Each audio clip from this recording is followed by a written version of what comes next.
maybe a good segue. Best hybrid camera, A7R4. Okay, yeah. Okay, so yeah, there's not 4. five and I'm confused. Well, there's no other 4s, so yeah. my context makes sense. The number didn't make sense. So then we should probably quickly define what is hybrid camera. Like, what's the difference between hybrid camera and DSLR mirrorless? And it really comes down to what is the camera that is the best combination of video and photography. Yeah, I mean, a hybrid shooter is someone that is going to switch between shooting video and photo with their camera. Maybe not at the same time. Maybe you're not doing a video shoot that also does photo, but you can. But it's one that it stands on its own as a photography camera and as a video camera, and together it's one thing that does both strongly, and this camera does that the strongest. Yep. It's, you know, the Z7 is a great camera, but the 4 on the video side is actually more robust. Of the A7R4, you know, it's got their new battery that's longer life. It's got a no record limit time. So there's a lot of really good video features. And then it's also what's the megapixels on this thing? It's 61. Yeah, 61. So it's the highest megapixel in a full frame camera. So, you know, I mean, 61 is crazy. I mean, and also the like incredible autofocus is really going to shine for photography more so than video. But it's in video as well. So it's, you know, it's although there's some weird we things about we it. always wag our finger, right? You know, if you're using.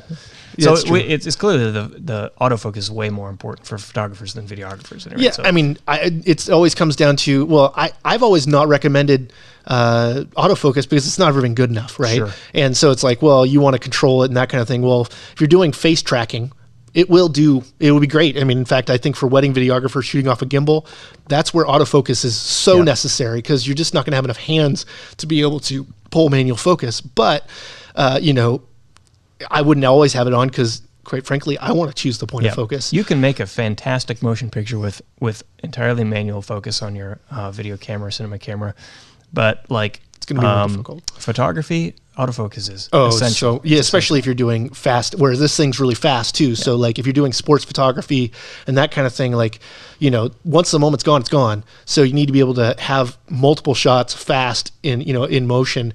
And like we did, I met a lady named Elizabeth Kreutz who was Manny Pacquiao and Lance Armstrong's photographer. Yeah. And so she does mostly sports photography, and she's like, you know, sometimes you'll shoot a grouping of 5 pictures that are all like a millisecond off each other, but one of them's just got this special. They looked up, they gave you that little catch, or their legs were just lined up and had just the right geometry to make all of the composition, or the layout of the shot. Composition. Yeah, you said it. I say, anyway, of the shot really work. And so sometimes that's what's necessary. Now, there's the whole pray and spray and that kind of thing. I don't think if Elizabeth was in the room, she would probably object to spray and pray.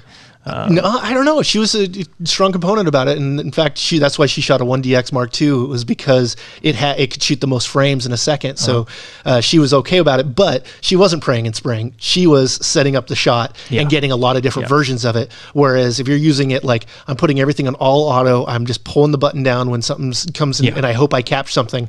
And you take 500 photos for 3 great takeaways. You know, I don't know, but the thing is there's so many people that can expand what they can do if they're able to do video work, if they're photographers, or photo work if they're videographers. And I think that's kind of like the meat left on the bone for a lot of people. And so it's kind of exciting to have a camera that actually, or that they are making these that are good in there. But is it as good of a video camera as anything else? And I'd have to say, because we're saying hybrid, we have to weigh the photo, whereas I don't think any of our other products were like, oh, what's its photo capabilities? Let's weigh that out. But the hybrid shooter is surely a category that is, I would say, most people identify as, but might not actually be. Yep. So it can say, well, I'm just hypothesizing or speculating that, it's a good thing for Sony, which I guess Sony's probably not exactly, their shareholders are probably not waiting with bated breath to see what Videomaker has to say. But it's a good thing for Sony that Canon didn't come out with the 1DX Mark III in time, right? Because that surely would have been a contender for this spot, and maybe taken it, considering how much we have loved the 1DX Mark II. Yeah, the 1DX Mark II, the sensor is special. It's especially for video, although it's my go-to photo camera. it's the form factor makes it a little weird to go back and forth with if you're or to shoot a lot of video with. So it's nice to like want it for the you can have it so you can go landscape or portrait easily with having a trigger button and whatever, longer battery life. But I mean the 1DX Mark II, I think it's still like in the $5,000 to $6,000, even though this new one's coming out. And I imagine it'll be discounted to like $3,000.